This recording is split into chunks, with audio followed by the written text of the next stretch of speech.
Amazon, Flipkart, மீஷோல உங்களோட ப்ராடக்ட்ஸை செல் பண்ணலான்னு இருக்கீங்களா? அப்படி நீங்கள் செல் பண்ண போகிறீங்க அப்படின்னா, உங்களோட ப்ராடக்ட்ஸ்க்கு ஹோல்சேல் இன்வாய்ஸ் பில் வந்து போட்டே ஆகணும். சப்போஸ் நீங்கள் இன்வாய்ஸ் பில் இல்லாமல் இந்த மாதிரி பப்ளிக் மார்க்கெட் பிளேஸஸில் செல் பண்ணீங்க அப்படின்னா, சப்போஸ் உங்கள் சர்வீஸ் ப்ரொவைடரான அமேசானோ, இல்லை மீஷோவோ, ஃப்ளிப்கார்ட்டோ நீங்கள் இன்வாய்ஸ் பில் இல்லாமல் செல் பண்ணுறத கண்டுபிடிச்சாங்க அப்படின்னா, உங்கள் அக்கௌண்ட்டை சஸ்பெண்ட் பண்ணுறதுக்கு கூட சான்ஸ். ஓகே, இந்த மாதிரி அமேசானில் நம்ம ப்ராடக்ட்ஸை செல் பண்ணணும் அப்படின்னா, இன்வாய்ஸ் பில் வேணுமா? வேணாமா? அக்கௌண்ட் சஸ்பெண்ட் ஆகுமா? ஆகாதா? அப்படி இந்த இன்வாய்ஸ் பில்லை வாங்கணும் அப்படின்னா, அதுக்கான ப்ராப்பரான ப்ரொசீஜர் என்ன? இந்த மாதிரி கம்ப்ளீட்டான இன்ஃபர்மேஷனாக இந்த வீடியோ இருக்க போது. ஸோ இந்த வீடியோவை 100% கன்சியூம் பண்ணுங்கள். With that being said, let's role the intro now. Okay, இந்த வீடியோ வந்து ஒரு 3 பார்ட்ஸாக வந்து பிரிச்சுக்கலாம். ஸோ ஃபர்ஸ்ட் பார்ட்டில் நம்ம எதை பற்றி லேர்ன் பண்ண போகிறோம் அப்படின்னா, டாக்ஸஸ். நமக்கு தெரியும் இன்வாய்ஸ் பில் நம்ம எதுக்கு போடுவோம். ஒரு பொருளை நம்ம எங்கேயோ ஹோல்சேலில் வந்துட்டு நம்ம வாங்குகிறோம் அப்படின்னா, மொத்தமாக பில்லு போட்டு கொடுப்பாங்க.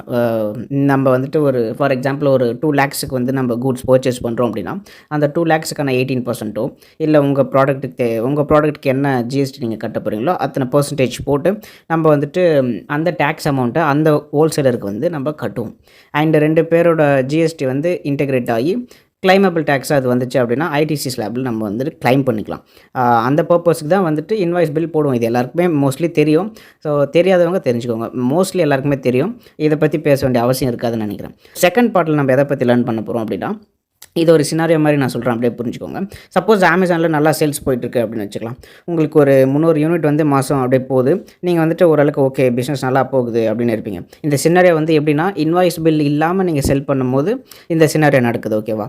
ஒரு கட்டத்தில் என்ன ஆகுது அப்படின்னா, கஸ்டமர்ஸ் வந்து உங்களோட ப்ராடக்ட்ஸ் ரிவ்யூ செக்ஷனில் வந்து கழுவி ஊற்றுறாங்க. அப்படின்னா உடனே நம்ம அமேசான் என்ன பண்ணுவார், அமேசான் வந்துட்டு உங்களோட அக்கௌண்ட்டை வந்துட்டு வெரிஃபிகேஷன் பண்ணுவாங்க. ரைட், வெரிஃபை பண்ணிவிட்டு இந்த மாதிரி இன்வாய்ஸ் பில் சப்மிட் பண்ணுங்கள்.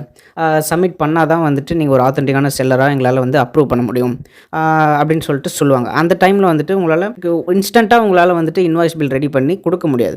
ஸோ அதுக்கு தான் நான் முதல்ல சொன்னேன், முன்னாடியே இன்வாய்ஸ் பில் வாங்கிட்டு பிஸ்னஸ் ஸ்டார்ட் பண்ணுறது நல்லது. இந்த சினாரியோவில் நம்ம கண்டினியூ பண்ணோம் அப்படின்னா, நீங்கள் அமேசானுக்கு இப்போது வந்துட்டு இன்வாய்ஸ் பில் சப்மிட் பண்ணணும். என்ன பண்ணுவீங்க, இந்த சினாரியோவில் வந்துட்டு உங்கள்கிட்ட இன்வாய்ஸ் பில் இல்லாமல் பிஸ்னஸ் ஸ்டார்ட் பண்ணிட்டீங்க.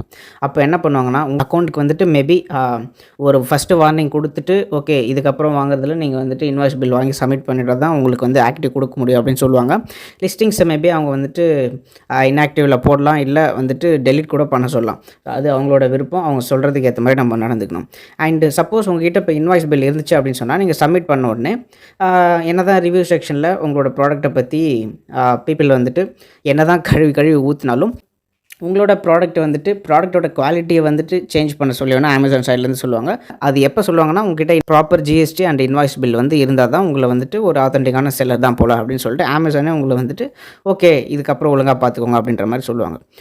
ஓகே, இந்த சினாரியோ கேட்ட பிறகு உங்களுக்கு இன்வாய்ஸ் பில் எந்த அளவுக்கு ஒரு வைட்டலான ரோலை வந்து ப்ளே பண்ணுது அப்படின்னு சொல்கிறத பார்க்கலாம். இது especially when it comes to online business. நீங்கள் வந்துட்டு ஆஃப்லைனில் வந்துட்டு பிஸ்னஸ் பண்ணுறீங்க அப்படின்னா, அங்கே என்ன சொல்கிறது, நீங்கள் ஜிஎஸ்டி இல்லாத கூட பண்ணலாம். அதுக்கு நிறைய நம்ம டர்ன் ஓவர் பற்றி உங்களுக்கு தெரிஞ்சிருக்கும். அண்ட் மோஸ்ட்லி ஜிஎஸ்டி இல்லாமல் கூட ஆஃப்லைன் பிஸ்னஸ் பண்ணுறதுக்கு சான்சஸ் இருக்குது. பட் ஆன்லைன்னு வந்துட்டோம் அப்படின்னா டெஃபினட்டாக ஜிஎஸ்டி வந்து ஜிஎஸ்டி தேவை அப்படின்னு வந்துட்டாலே நமக்கு வந்துட்டு இன்வாய்ஸ் பில்லும் வாங்கி தான் ஆகணும். சில பேர் ஜிஎஸ்டி மட்டுமே எடுத்துகிட்டு அப்படியே ப்ராடக்ட் வாங்கி லிஸ்டிங் பண்ணிடுறாங்க. சேல்ஸ் நல்லா போயிட்டு இருக்கும்போது இன்வாய்ஸ் பில் சப்மிட் பண்ணுங்கள் அப்படின்னும் போது மாட்டிக்கிறாங்க. இது வந்துட்டு சில கேட்டகரிஸ்க்கு கண்டிப்பாக இன்வாய்ஸ் பில் வேணும். சில கேட்டகரிஸ் இன்வாய்ஸ் பில் இல்லாமல் கூட செல் பண்ணலாம். பட் என்ன ப்ராடக்ட் செல் பண்ணாலும் இன்வாய்ஸ் பில்லோட போகிறது நல்லது. நீங்கள் வந்துட்டு ரொம்ப அதிகமாக எல்லா ப்ராடக்ட்டுக்குமே போட்டு இன்வாய்ஸ் பில் வாங்கி டேக்ஸ் கட்டணும் அப்படின்லாம் கூட அவசியம் இல்லை. அட்லீஸ்ட் ஒரு 20 யூனிட்ஸ் 3 months ஒன்ஸாவது நீங்கள் எடுத்திங்கன்னா போதும். ஸோ மறுபடியும் சொல்கிறேன், அட்லீஸ்ட் ஒரு 20 யூனிட்ஸ்க்கான ஜிஎஸ்டி இன்வாய்ஸ் பில்லு ஒரு 3 months ஒன்ஸாவது நீங்கள் வந்து எடுத்து வச்சுக்கோங்க. அது ரொம்பவே நல்லது. ஓகே, இந்த தேர்ட் பார்ட் வந்துட்டு இன்வாய்ஸ் பில் எப்படி இருக்கணும் அப்படின்றத பற்றி நம்ம பார்த்துடலாம். இதை நம்ம எப்படி லேர்ன் பண்ண போகிறோம் அப்படின்னா, கொஞ்சம் ஃபன்னான வேலை. நம்ம சப்ஸ்கிரைபர் பண்ண ஒரு மிஸ்டேக்கை வச்சு நான் சொல்கிறேன். ஓகேவா? நம்ம சப்ஸ்கிரைபர் கோவிந்த்சாமி பண்ண மிஸ்டேக்கை வச்சு உங்களுக்கு புரிய வைக்க போகிறேன். ஓகே, ஒரு 3 வருஷத்துக்கு முன்னாடி நம்ம கோவிந்த்சாமி இ-காமர்ஸ் பிஸ்னஸை பற்றி அரைக்குறையாக லேர்ன் பண்ணிவிட்டு அவசர கொடுக்க அப்படியே ப்ராடக்ட்ஸை வாங்கி அமேசானில் லிஸ்ட் பண்ணிட்டார். நம்ம கோவிந்த்சாமி இன்வாய்ஸ் பில்லுன்ற பேரில் நம்ம அண்ணாச்சி மளிகை கடையில் கொடுக்குற மளிகை சாமான் பில் மாதிரி இன்வாய்ஸ் பில்லை வச்சுட்டு கோவிந்த்சாமி, அதாவது அந்த கையில் எழுதின பில்லை வச்சுட்டு பிஸ்னஸை ஸ்டார்ட் பண்ணிட்டார். ஸோ பிஸ்னஸ் பண்ணிகிட்டே வராரு. ஒரு நாள் ஸ்டெப் 2ல் நான் சொன்ன மாதிரி ஒரு பிரச்சனை வருது அவருக்கு.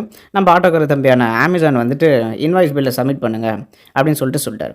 நம்ம கோவிந்த்சாமியும் அவர் மளிகை சாமான் பில்லை வந்துட்டு சப்மிட் பண்ணுறாரு. ஆனால் அமேசான் வந்து என்ன பண்ணாங்க அப்படின்னா, நீங்க டெய்லி உங்க க்ரஷ்க்கு மெசேஜ் அனுப்பிச்சு, அவங்க உங்க மெசேஜ இக்னோர் பண்ற மாரி, அமேசான் இந்த மளிகை சாமான் இன்வாய்ஸ் பில்ல கண்டுக்கவே இல்ல. உங்களுக்கு அந்த கான்செப்ட் புரியுதா?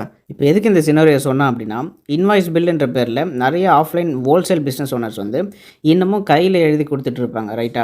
ஸோ அந்த மாரி வந்துட்டு கையில எழுதி குடுக்குற பில் வந்து ஒத்துக்க மாட்டாங்க. ஸோ நீங்க வந்துட்டு கம்ப்யூட்டரைஸ்டு பில்லா வந்து வாங்கணும். இதுக்காக தான் இந்த சின்ன ஸ்டோரி ஓகேவா? அண்ட் ஆல்சோ இது உண்மையாவே நடந்தது. ஆனா பேர் கோவிந்தசாமி கிடையாது. நெறைய வந்துட்டு கிளையண்ட்ஸ் வந்துட்டு இந்த ஒரு பர்ட்டிகுலர் மிஸ்டேக்குக்கு அப்படியே கையிலேயே எழுதிட்டு 18% ஜிஎஸ்டி போட்டுட்டு அவங்க கட்டியிருப்பாங்க. அந்த பில்ல எடுத்து ஃபோட்டோ எடுத்து சப்மிட் பண்ணலாமா அப்படின்னு கேட்பாங்க. No, that is not advisable. நீங்க வந்துட்டு கம்ப்யூட்டரைஸ்டு பில்லா இருக்கணும். 2 ஜிஎஸ்டியோட அட்ரஸ் இருக்கணும். 2 நீங்க சைன் போட்டது மெர்ஜ் ஆகணும். அந்த 2 ஜிஎஸ்டியுமே இன்டகிரேட் ஆகும்போது தான் அந்த ஜிஎஸ்டி இன்புட்ல நம்ம கிளைமே பண்ண முடியும். ஸோ கிளைமபிளா இருக்கணும். என்ன சொல்றது? ப்ராப்பரான ப்ராசஸா இருக்கணும். ஓகே. அதேபோல இந்த பில்ல வாங்குறதுக்கு முன்னாடி உங்க கிட்ட கண்டிப்பா ஜிஎஸ்டி இருக்கணும். ஜிஎஸ்டி ரிஜிஸ்ட்ரேஷன் உங்களோட பிசினஸ்க்கு பண்ணணும் அப்படின்னா, ஸ்க்ரீன்ல தெரியிற வாட்ஸ்அப் நம்பருக்கு எங்களுக்கு டைரக்ட்டா வந்துட்டு கான்டாக்ட் பண்ணுங்க. அண்ட் ஃபோன் பண்ண வேண்டாம். முடிஞ்ச அளவுக்கு மெசேஜ் பண்ணுங்க. ஃபோன்ல உங்களோட டாக்குமெண்ட்ஸ்லாம் அனுப்பி வெரிஃபிகேஷன் பண்ண பிறகு நாங்களே உங்களுக்கு கால் பேக் குடுப்போம். ஓகே. இந்த ஜிஎஸ்டி ரிஜிஸ்ட்ரேஷன் பண்ணாம உங்களால வந்துட்டு இன்வாய்ஸ் பில் வாங்கவே முடியாது. வாங்கவும் கூடாது. ஓகே. இந்த வீடியோவ இதோட முடிச்சுக்கலாம். இந்த வீடியோ வந்துட்டு கொஞ்சம் டிஃப்ரெண்ட்டா ட்ரை பண்ணியிருந்தோம். எப்படி இருந்துச்சு அப்படின்னு சொல்லிட்டு கமெண்ட் செக்ஷன்ல சொல்லுங்க. இதுலேருந்து ஏதாச்சும் லேர்ன் பண்ணியிருந்தீங்க அப்படின்னா லைக் பண்ணுங்க. Catch you on the flip side guys. Take care.